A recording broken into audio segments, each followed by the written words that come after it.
We were right. For an entire season, fans pointed out what seemed obvious. The WNBA was deliberately downplaying Caitlin Clark's impact. The league that couldn't fill arenas suddenly had sellouts everywhere she played. Networks that barely covered women's basketball were leading broadcasts with Indiana Fever highlights. And yet, league officials acted like it was all just coincidence. Then came the LPGA golf event, and everything crystallized. While the LPGA promoted Caitlin Clark across every platform, celebrated her participation, and capitalized on the massive attention she brought, the WNBA stayed completely silent. Not a single post, not one acknowledgement, and in that silence, corporate boardrooms heard something loud and clear. If the WNBA won't protect its golden goose, we will. Here's what's actually happening behind closed doors. Major WNBA sponsors aren't just pulling marketing dollars. They're quietly restructuring deals to build campaigns exclusively around Caitlin Clark, bypassing the league entirely. Some are demanding exclusive rights to her appearances. Others are shifting budgets away from league-wide promotions into Caitlin-centric social media campaigns and fan events. On paper, the WNBA is still getting paid, but everyone in those negotiations knows what's really unfolding. The value isn't attached to the WNBA logo anymore. It's tied directly to one player. If you believe the story behind the story matters, smash that like button. It tells us we're on the right track as we connect these dots together. Let's be clear about what this means. When one or two sponsors pivot toward an individual athlete, that's smart marketing. When multiple core partners simultaneously start treating that athlete as a better investment than the league itself, that's a crisis. And insiders say Commissioner Kathy Engelbert is facing exactly that scenario right now. The stakes here go far beyond marketing budgets. If sponsors conclude they get better return on investment by going around the WNBA rather than through it, the entire power structure collapses. Teams that fought for years to secure league-wide sponsorships suddenly lose leverage. Expansion plans that depend on corporate partnerships get delayed. Players who spent careers advocating for more investment hear the same disappointing line: the money isn't there anymore. And here's what makes this particularly devastating. This didn't have to happen. Caitlin Clark's meteoric rise should have been the WNBA's greatest gift. Instead, it's becoming the league's greatest threat because of how leadership responded to it. Let's go back to how this all started unfolding. From the moment Caitlin entered the league, every metric exploded. Ratings for Indiana Fever games weren't just higher, they were shattering records by multiples. Arenas that had been half empty for years were selling out within hours of schedule announcements. Social media engagement wasn't climbing steadily. It was vertical. Clips of Caitlin hitting deep threes were generating more views in a single evening than some franchises managed to cross entire seasons. Corporate sponsors noticed immediately. They saw search traffic spike whenever her name appeared. They tracked merchandise sales that correlated directly with her game schedule. They monitored ticket resale markets where Fever games commanded premium prices. Every data point led to the same conclusion. Caitlin Clark wasn't just moving needles, she was the needle. So the phone calls started, brand executives reaching out to league offices with increasingly specific requests. Can we guarantee Caitlin appears in more primetime windows? Can we build entire marketing campaigns around her story? Can we secure exclusive content featuring her for our platforms? Many of you have been saying this for weeks. The corporate interest wasn't in the WNBA generally, it was in Caitlin Clark specifically. Here's where the league made its critical mistake. Instead of leaning into what was working, instead of building the entire marketing infrastructure around the player driving unprecedented attention, WNBA leadership seemed almost resentful of Caitlin's success. The physical play she faced wasn't just tough basketball. It became a weekly spectacle that dominated conversations for all the wrong reasons. Connecting the dots reveals a troubling pattern. While fans watched Caitlin get hammered with hard fouls in nationally televised games, social media didn't celebrate the league's competitive intensity. It exposed what looked like institutional insecurity, and with every viral clip of Caitlyn taking another cheap shot, sponsors grew more uncomfortable. They weren't investing millions to watch the league's biggest draw get targeted. They were investing to see her shine. So the adjustments began quietly. Endorsement deals that once featured WNBA branding started centering exclusively on Caitlyn. Her face took over campaign imagery. While league logos shrank or disappeared entirely, commercials barely mentioned the fever, focusing instead on her individual journey.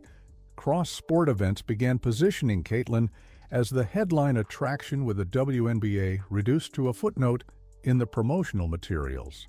Then came that LPGA golf event, and the contrast became impossible to ignore. The LPGA understood exactly what they had. They promoted Caitlyn's participation across every channel. They paired her with their top golfer to maximize exposure. They created content opportunities, signing sessions, and media moments designed to capitalize on the attention she brought. They treated her like the draw she is, and the WNBA? Complete silence. Not a single promotional post, not one acknowledgement that their biggest star was generating massive cross-sport attention, reading between the lines. That silence communicated everything sponsors needed to know about league priorities. Here's what happened next in those corporate strategy sessions. Brand executives looked at two different approaches: the LPGA model, which embraced star power and built promotional strategies around it, and the WNBA model, which seemed almost embarrassed by its own biggest attraction. The choice became obvious. If the WNBA won't treat Caitlyn like their centerpiece, we will. Now imagine you're in Commissioner Engelbert's position as this accelerates. The latest sponsor report lands on your desk, and it's not about deals falling through. It's about deals being restructured. One major partner announces they're maintaining their WNBA investment, but they want exclusive rights to all Caitlyn Clark content, appearances, and branding opportunities. Another quietly reveals they're reallocating marketing spend away from league-wide campaigns into direct Caitlyn partnerships built for social platforms and live fan experiences. The invoices still process. The money technically still flows to the league, but everyone in that boardroom understands what's really happening. The power dynamic has flipped. The league is no longer the product being sold. Caitlyn Clark is the product, and the WNBA is just the venue where she plays. Let's talk about what you're seeing unfold right now, because this is where theory becomes reality. Drop a comment below about whether you think the WNBA can recover from this shift, or if we're watching the beginning of a complete restructure in how women's basketball gets marketed and monetized. The Nike situation perfectly illustrates this evolution. When Caitlyn's State Farm commercials went viral during her Iowa days, every major brand took notice. She wasn't just comfortable on camera, she was a natural, delivering lines with the confidence of someone who'd been doing this for years. That campaign outperformed projections and signaled something important. Caitlyn Clark had crossover appeal that transcended basketball. Nike, Gatorade, Wilson Basketball, they all raced to align with her brand. But then came the controversy. Critics accused Nike of staying silent on key issues in women's sports, questioning their commitment to supporting girls and women in athletics. The pressure mounted, and everyone watched to see how Nike would respond. That Nike golf shoe announcement isn't just about expanding into another sport. It's about Nike doubling down on Caitlyn as a multi-platform brand. During peak holiday shopping season, when consumer spending is at its highest, that's not coincidental timing, that's strategic commitment. But the real statement came with Nike's newest commercial featuring Caitlyn. The spot positions her alongside elite athletes like Aja Wilson, Sabrina Ionescu, and Sha'Carri Richardson, delivering a powerful message about overcoming doubt and proving critics wrong. The production quality rivals Super Bowl commercials. The soundtrack, editing, and narration create an emotional resonance that's generated tens of millions of views across platforms. What's remarkable isn't just the view count, it's the comment sections. Fans who've never watched a complete WNBA game are writing things like, "I clicked for the ad, and now I'm watching Indiana Fever highlights," or "This made me buy my first Caitlin Clark jersey." The commercial isn't just reinforcing existing fans, it's actively creating new ones. And here's what that means for the broader sponsorship picture. When brands release Caitlin Clark campaigns, they're not chasing temporary hype. They're betting on an athlete who demonstrably moves markets. Gatorade campaigns featuring her have sold out products within hours. Wilson's limited edition basketballs with her branding have become instant collector's items. Even her initial logo design, once questioned by critics, is now highly sought after on merchandise. Industry projections for a future Caitlin Clark signature basketball shoe reach into the hundreds of millions of dollars in potential sales. When fans see her featured in these Nike campaigns, it feels like validation of everything they've been saying. Nike isn't just acknowledging her talent. They're positioning Caitlin Clark as the future face of basketball. Period. But let's filter out the noise and focus on what this really means for the WNBA. While Caitlin's individual brand reaches stratospheric heights, what's happening to the league itself? Ratings for games without her have fallen significantly. Marketing budgets that used to promote the league generally are now being redirected to promote her specifically. Expansion discussions that seemed imminent have quietly been pushed back as investors wait to see how this all shakes out. Team owners are starting to ask uncomfortable questions in private meetings. Why is our biggest revenue driver being subjected to the hardest fouls? Why do our viral moments happen despite league strategy rather than because of it? Why are sponsors asking about Caitlin Clark tour opportunities but not WNBA playoff packages? You were onto something when you noticed this pattern during the season. The league's approach to Caitlin felt off, not protective enough, not promotional enough, almost like leadership was uncomfortable with how much attention she was generating. And now, we're seeing the consequences play out in real time. Here's the nightmare scenario that keeps league executives up at night. Multiple core sponsors continue shifting investment away from WNBA-branded campaigns toward Caitlin-centric marketing. Ratings without her participation continue declining. The gap between games she plays in and games she doesn't becomes so stark that it affects broadcasting negotiations. And suddenly, the league that should have been elevated by her presence instead becomes dependent on it in ways that undermine institutional stability. The fan reactions to her Nike commercial underscore this dynamic. Comments praising the ad rarely mention the WNBA. They mention Caitlin, they mention Nike, they mention inspiration and representation. But the league itself has become almost invisible in these conversations. That's not because fans don't care about women's basketball.